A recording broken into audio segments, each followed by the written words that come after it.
दोस्तों आज हम बात करेंगे स्टारी नाइट्स की, जो आजकल काफ़ी चर्चे में है।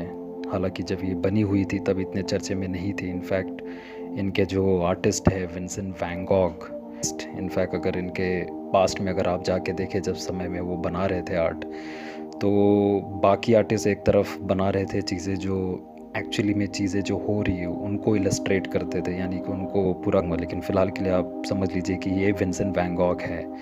ये इनके बारे में अगर आप जानें, और ये काफ़ी रिलेटेड है स्टारी नाइट से, इसलिए मैं आपको बता रहा हूँ कि ये नाइट स्काई से ऑब्सेस्ड थे। यानी कि वो नाइट स्काई और ये सारी चीज़ें उन्हें कहीं ना कहीं लगता था कि उनकी जो असल ज़िंदगी है, जो उनकी ज़िंदगी में अंधेरे हैं, और उन अंधेरों में एक आर्ट, आप समझ लीजिए कि एक सितारे जैसा है जो उन्हें रोशनी दे रहा है, जो उन्हें जगाए रखा है।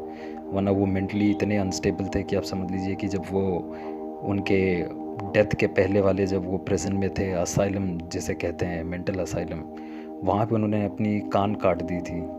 ये अलग था। दोस्तों चलते हैं 5 इंटरेस्टिंग फैक्ट्स जो मैं आपको स्टारी नाइट्स के बारे में बताने वाला हूँ। ये पहला सबसे बड़ा फैक्ट तो यही है कि ये जो बनाया हुआ था, ये वो समय था जब वो लॉकअप में थे, यानी असाइलम में थे। ये भी पेंटिंग अलाउड किया गया हुआ था, और लेकिन वो अपने आप में ही, अगर आप ये पेंटिंग देखें ध्यान से स्टारी नाइट की, तो आपको पता चलेगा कि इसमें ऐसा कुछ नहीं है कि जो चीज़ें दिखाए वो एकदम ही अलग दिखाया हुआ है। पर जिस तरीके से अलग दिखाया हुआ है उसी तरीके में ही उनकी ब्रिलियंस छुपी थी, यही आया हुआ है। और उनका फॉर्म ऑफ आर्ट इसी स्टाइल में था। जो इमोशंस और साइकोलॉजिकल इम्प्रेशंस होते हैं उनको वो पेपर पे उतारते थे। तो ये दूसरी इंटरेस्टिंग फैक्ट कि ये आज भी लोग इसे काफ़ी इवैल्यूएट किए हैं, इसे काफ़ी अलग अलग तरीके के इस पे रिसर्च हुए हैं, और इसमें ये पता चला है कि ये मैथमेटिकल टर्बुलेंस वाली जो फ़िलॉसफी है, जैसे इसकी स्काई में देखेंगे तो आप देखेंगे इस तरीके से जैसे वर्लपूल आया हुआ है, या फिर कोई भवंडर आया हुआ है, या फिर जिस तरीके से अपनी गैलेक्सीज दिखती है। तो इन सब चीज़ का अगर आप मॉडर्न टर्म्स में, साइंटिफिक टर्म्स में देखेंगे तो इसे टर्बुलेंस इफेक्ट कहते हैं। यानी कि लाइट और विंड जब एक साथ मिलते हैं तो इस तरीके का फॉर्मेट फॉर्म होता है। और थर्ड बहुत ही इंटरेस्टिंग फैक्ट ये है कि इस पेंटिंग में आप देख सकते हो कि ये जो बड़ी सी पेड़ है जिसे साइप्रस कहते हैं, ये साइप्रस इस तरीके से दिखाया हुआ है जैसे कि ये ज़मीन से, अर्थ से सीधे हेवन की तरफ टच कर रही हुई है। तो इसका मतलब यही था, उन्होंने एक अपने लेटर में अपने भाई को ये भी बताया हुआ था कि अगर किसी को स्टार्स पे पहुंचना है तो उससे पहले मरना पड़ता है।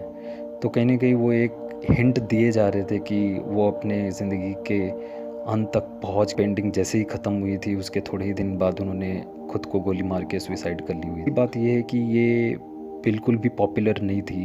ये इनफैक्ट इस तरीके का फॉर्म ऑफ आर्ट था जो विंसेंट वैन गॉग खुद भी बिलीव नहीं करते थे कि ये। और यहाँ पे विंसेंट वैन गॉग है जो शायद रियलिटी जो चीज़ है वो उतार नहीं रहे हैं, जो काफ़ी अलग थी। मतलब इस तरीके से थी कि वो खुद भी उस चीज़ में बिलीव नहीं करते। फीलिंग एमिनेट करने वाली ये पीस ऑफ आर्ट है। तो ये थी चौथी इंटरेस्टिंग फैक्ट। और पांचवी दोस्तों कि इसमें एस्ट्रोनॉमी की भी झलक दिखाई देती है, लोगों का कहना है। और काफ़ी इवैल्यूएशन और काफ़ी वैलिडेशन के बाद लोगों ने ये कंफर्म किया है कि इस पेंटिंग में वो वीनस है जो दिखाई दे रहा है। और लोगों का ये कहना है कि अगर वो ट्रैक करके उन्होंने पता लगाया है कि शायद जब वो ये पीस ऑफ आर्ट बना रहे थे तब वीनस वाकई में वहाँ पे था, लेकिन वो नेकेड आई, यानी कि बिना किसी दूरबीन के आप देख नहीं सकते हो वो चीज़, बट फिर भी विंसेंट वैन गॉग ने बनाया था। तो इसका मतलब ये है कि उन्हें एस्ट्रोलॉजी की भी नॉलेज थी, या फिर शायद वो अपनी क्रिएटिविटी में खो के कुछ ज़्यादा ही दूर चले गए।